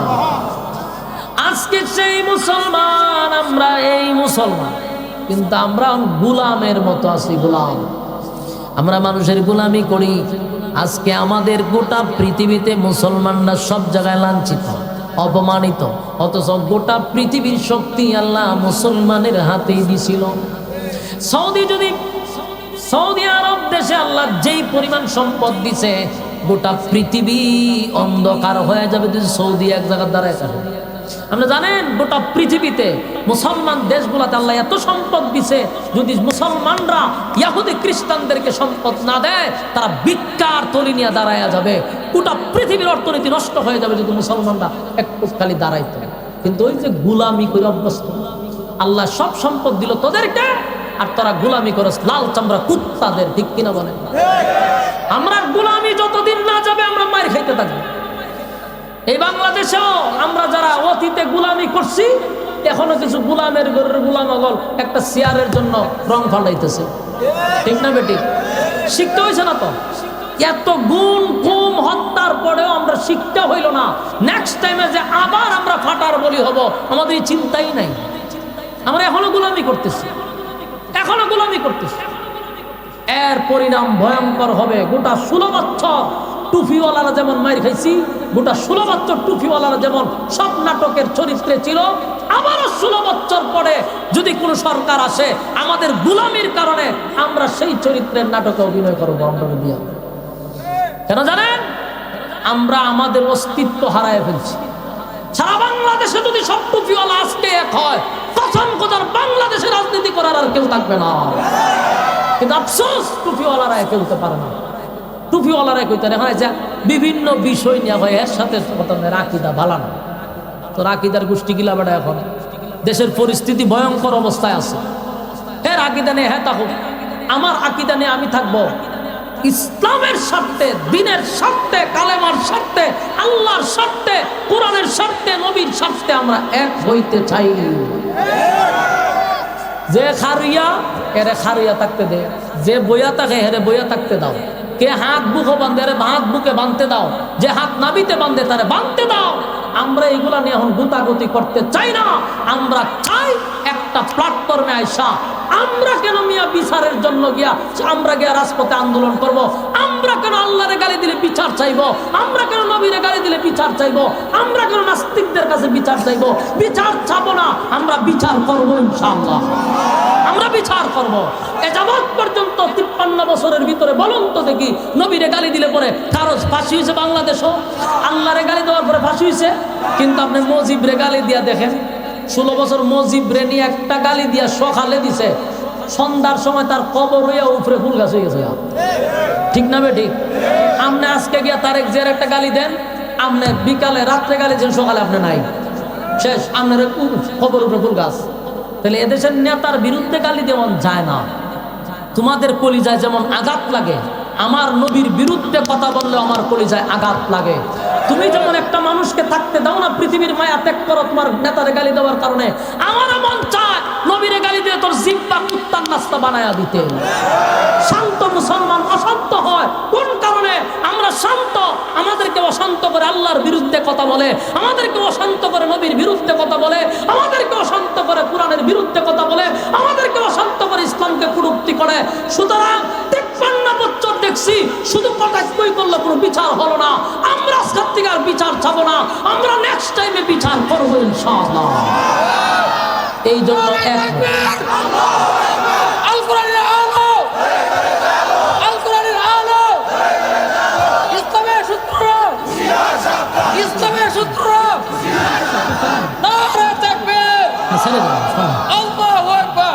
সম্মানিত সুধী, আমার কথায় কষ্ট লাগতে পারে, আপনাদের মনে ব্যথা লাগতে পারে। আপনি নিজের বিবেককে প্রশ্ন করুন, আপনি বালিশের সঙ্গে মাথা লাগায় একটু চিন্তা করুন। বিগত 53 বছরের ভিতরে বলুন কোন সরকারটা ইসলামের পক্ষে কথা বলছে? বলেন কে বিচারটা করছে? আমার বলেন। যত সরকার আইলো আর গেল ইসলামের বিরুদ্ধে কথা বলছে, তার বিরুদ্ধে কোনোদিন কোনো বিচার হয় নাই। গালি দিল, বিচার হয় নাই। নেতার বিরুদ্ধে গালি দিলে যদি বিচার হয়, প্রশ্ন হলো সংসদে ইসলাম কটূক্তির বিচার কেন হয় না? মায়া খান্না দেখাইতে আসো না। এখন তোমরা বড় ইসলাম প্রিয়। ইলেকশনের আগে এক একজন মাথাত লাগায় টুপি, লাগায় পাঞ্জাবি, ওরে বাবা বাবা রে, বোঝা যায় কাকরাইল বর্ষিদের ইমাম সাহেব। হ্যাঁ, আবার গদ্দিত গেলই এই টুপিওয়ালারই গালি দেয়, এই পাঞ্জাবিওয়ালারই গালি দেয়, আবার এই জায়গাতে বসার জন্য এই পাঞ্জাবি লাগায়, এই টুপি লাগায়। এরা যে সময় আমাদেরকে ধর্ম ব্যবসায়ী বলে, সব মনে হয় জুতা দা বাইরে গিয়া সাবার শব্দাত ফলাই দিতাম। এই বেটা, আমরা ধর্ম ব্যবসায়ী কাদেরকে বলে? যারা হঠাৎ করে লেবাস ধরে। আমরা জন্মের পর থেকে এই পোশাক, দাড়ি উশিলার জীবনে বেরিট লাগাইছি না, টুপি মাথার দিয়ে 7 বছরের বয়স থেকে, পাঞ্জাবি লাগাইছে আর 7 পিঞ্চি না জিন্দিগিতে। আমরা কি ধর্ম ব্যবসায়ী না? তোরা বুটের আগে যে লেবাস ধরস, তোরা ধর্ম ব্যবসায়ী।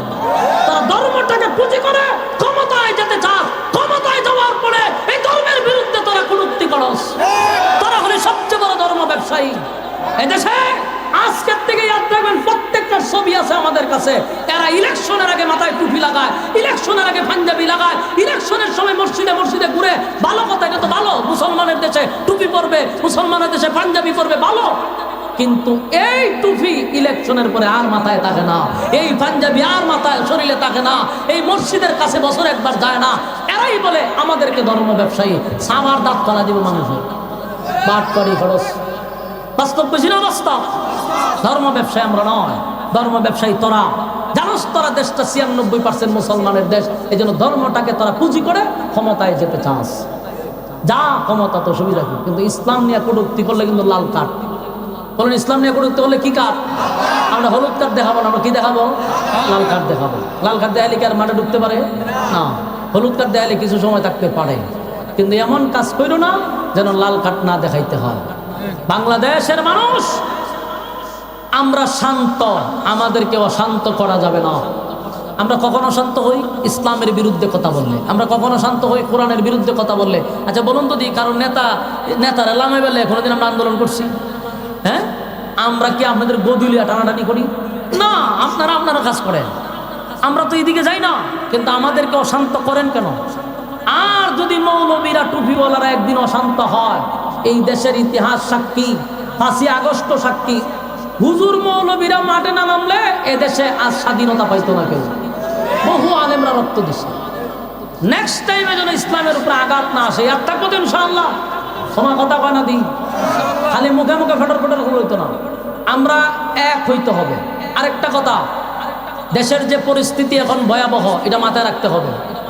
দেশের পরিস্থিতি ভালো না, বিভিন্ন চক্র এখন দেশটাকে অশান্ত করার চেষ্টা করতেছে। আমি বিএনপিদেরকে বলবো, জামাতকেও বলবো, ইসলামিক দলকেও বলবো, রাজনীতির ক্ষেত্রে আমরা ভিন্নতা থাকতে পারি, কিন্তু লীগের ব্যাপারে আমরা সবাই এক। ঠিক কিনা বলেন? লীগের ব্যাপারে আমরা বিএনপি বুঝি না, জামাত বুঝি না, ইসলামী আন্দোলন বুঝি না, খেলাফত বুঝি না, আমরা সবাই এক। কথা কই না দি? যেইভাবে 5ই আগস্টে ফ্যাসিস্টদেরকে বাংলাদেশ থেকে হটানো হয়েছে সব দল ঐক্য হইয়া, ঠিক দেশ বাঁচানোর ক্ষেত্রে, দেশের ইজ্জত রক্ষার্থে আমরা আবারও এক। রাজি আছেন ইনশাআল্লাহ? এটা মাথায় থাকবে। যদি দেশ রক্ষার্থে বিএনপি ডাক দেয়, আমরা হুজুররা যাব, কারণ দেশের জন্য যাব। যদি জামাত ডাক দেয়, আমরা যাব, কারণ এটা আমার দেশের প্রশ্ন। আজকে একটা তরুণ একটা ছেলে, যার কথা দিয়া ভারত বাহির হইতো, ভারত বুলেট বাহির হইতো, সেই ছেলেটাকে প্রকাশ্যে রাস্তার মধ্যে গুলি করলো। আগামীকালকে যে আপনাদের একজনকে করবে না, কিসের বিশ্বাস? হ্যাঁ, এখন ইলেকশনের আগে বহু মানুষকে হত্যা করবে, এটা বাহিরের চক্রান্ত। তাই বিএনপিকেও বলবো আপনারা অ্যালার্ট থাকেন, জামাতকেও বলবো অ্যালার্ট থাকেন, ইসলামী দলগুলো অ্যালার্ট থাকেন। আমরা এমনি দল নিয়ে একজন আরেকজনের বিরুদ্ধে কথা বলবো, এটা সিস্টেম, রাজনীতির গণতান্ত্রিক সিস্টেম। এইটা আমি আপনার বদনাম করবো, আপনি আমার বদনাম করবেন, এটা কোনো বিষয় না। কিন্তু দেশ রক্ষায় আমরা এক হব ইনশাআল্লাহ। তখন আমাদের মধ্যে কোনো দলাদল থাকবে না। রাজি আছেন? আল্লাহ তাআলা যেন আমাদেরকে এক হইয়া চলার তৌফিক দান করে, ঐক্য থাকার তৌফিক দান করে। সকলে বলে আমিন।